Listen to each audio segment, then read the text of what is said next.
2021년은 세계 경제가 신종 감염증 사태의 충격파를 떨치고 대유행 이전으로 돌아가는 포스트 C19의 해가 될 것으로 기대되고 있습니다. 그러나 모든 경제 상황이 감염증 사태 이전과 똑같은 모습으로 돌아가는 것은 불가능할 것으로 보입니다. 다수의 글로벌 기업은 내년에도 재택근무를 유지하거나 병행할 계획이고 C19 감염증의 타격이 심했던 업종과 계층으로선 고통스러운 시간의 연장은 불가피할 것입니다.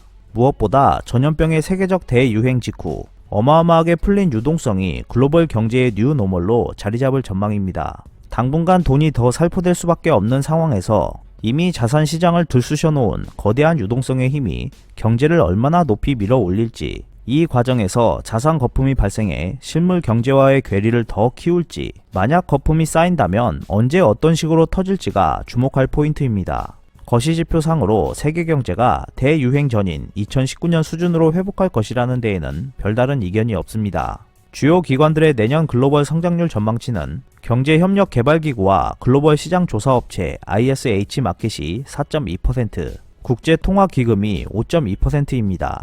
반면 월스트리트는 조금 더 낙관적입니다. 모건 스탠리는 6.4% 성장과 함께 V자형 회복을 내다봤고, 골드만삭스와 JP 모건 체이스도 높은 성장률 전망치를 제시했습니다. 뱅크 오브 아메리카와 시티그룹의 예상치는 IMF와 비슷했습니다.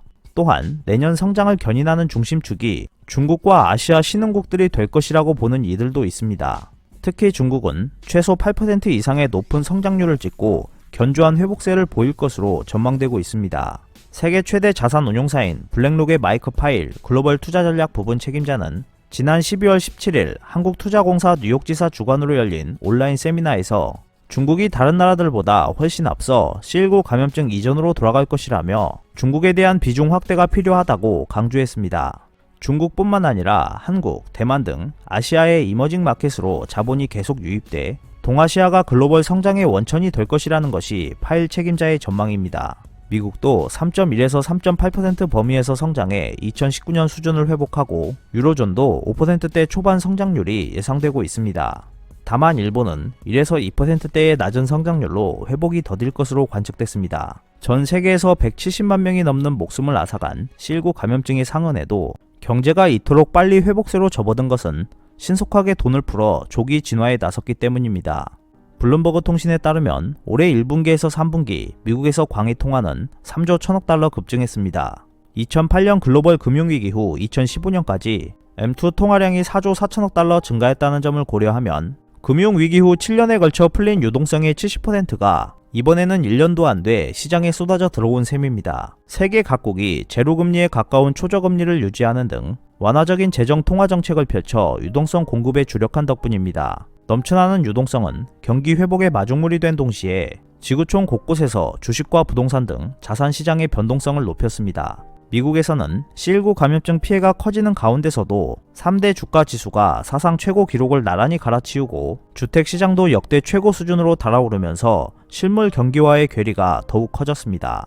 전문가들은 이러한 흐름이 2021년에도 이어질 가능성이 크다고 입을 모으고 있습니다. 조 바이든 차기 미국 행정부가 추가 재정 부양은 물론 그린 뉴딜을 통해 재정 지출을 계속 확대하고 미국 중앙은행인 연방준비제도는 오는 2023년까지 제로 금리를 유지하는 등 돈풀기를 멈추지 않는다는 방침을 보여줬기 때문입니다.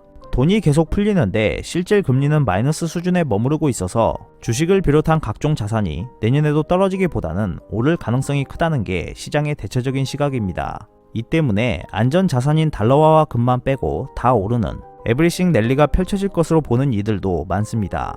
다만 올해처럼 큰 폭의 오름세는 기대하기 어려울 것으로 보입니다. 골드만삭스만이 S&P 500 지수가 현재보다 17% 오르는 4,300선에 이를 것이라고 내다봤을 뿐 나머지 월가 은행들의 S&P 500 지수 전망치는 3,900으로 상승률은 6% 정도로 내다봤습니다. 이러한 유동성 랠리에도 불구하고 월가에서 거품이라는 단어를 입에 담는 전문가는 많지 않습니다. 내년 중 C19 감염증 백신 상용화가 기대되는 가운데 최소 1, 2년은 통화 완화 흐름이 이어지고 주요 기업들도 상승장을 뒷받침할 실적을 내놓을 것이라는 예상 때문입니다. LPL 파이낸셜의 주식 전략가인 제프 부우빈더는 최근 보고서에서 회의론자들은 S&P 500 지수가 올해 저점에서 64% 급등했다는 이유로 곧 시장의 동력이 떨어질 것이라고 말한다며 그러나 역사적으로 황소장 두 번째 해에 수익이 많이 났다고 밝혔습니다. 블랙록을 비롯한 대형 금융사들도 대부분 내년에 주식 비중을 늘리라며 위험 자산 투자를 권고하고 나섰습니다. 그러나 거품 가능성을 경고하는 목소리가 없는 것은 아닙니다. 자산운용사 GMO의 공동 창업자이자 유명 투자가인 제러머 그랜섬은 파이낸셜 타임즈에 현 시장이 버블 말기의 시장 과열 단계라며 1999년 후반 닷컴 버블 또는 1929년 대공황과 같은 광란이 지금 넘쳐난다고 우려했습니다. 미국의 금융 컬럼니스트 댄 런케비시어스는 포브스 기고문에서 경기조정 주가 수익 비율을 근거로 오늘날 주식 밸류에이션은 역사상 가장 터무니없이 높다며 오직 닷컴 버블 때만이 지금 수준을 능가한다고 지적했습니다. 또한 세계 경제에 큰 영향을 끼치는 미중 간의 패권 경쟁도 눈여겨볼 대목입니다. 바이든 시대에 돌입하는 2021년은 미중 패권 경쟁의 결정적 시기가 될 것으로 보입니다.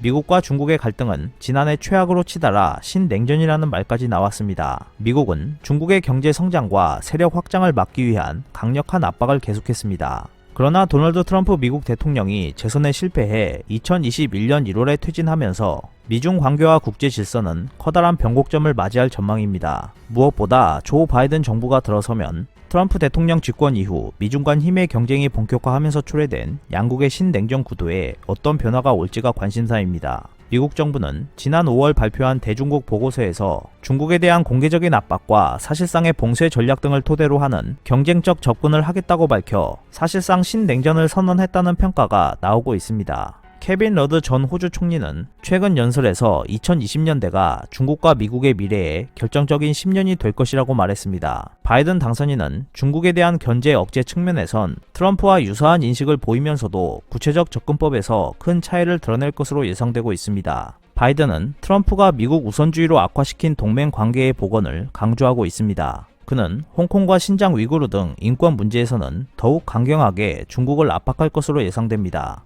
또한 대만과 남중국해 문제를 놓고도 미중 간의 갈등은 이어질 가능성이 크고 이에 따라 중국을 향한 통상 압박도 지속할 것으로 보입니다. 첨단 기술 분야에서는 중국을 철저히 견제하고 외교 안보 측면에서도 동맹 우방국과의 공조를 통해 중국에 대해 공세적 입장을 보일 것으로 점쳐집니다. 바이든은 미국의 대외 전략에서 핵심 지역으로 떠오른 아시아 태평양 지역에서는 주변 국가와의 협력을 통해 중국의 영향력 확대를 견제할 것으로 보입니다. 전 세계에 엄청나게 풀린 유동성과 바이든 정부에서도 이어질 미중 패권 경쟁이 2021년 경제 흐름을 어떻게 바꿔놓을지 관심이 쏠리고 있습니다. 오늘 준비한 소식은 여기까지입니다. 끝까지 시청해주셔서 감사합니다. 여러분의 좋아요와 구독은 영상 제작에 큰 힘이 됩니다. 앞으로도 피커TV에 많은 관심 부탁드리겠습니다. 오늘도 즐겁고 멋진 하루 보내세요. 다음 영상에서 뵙겠습니다.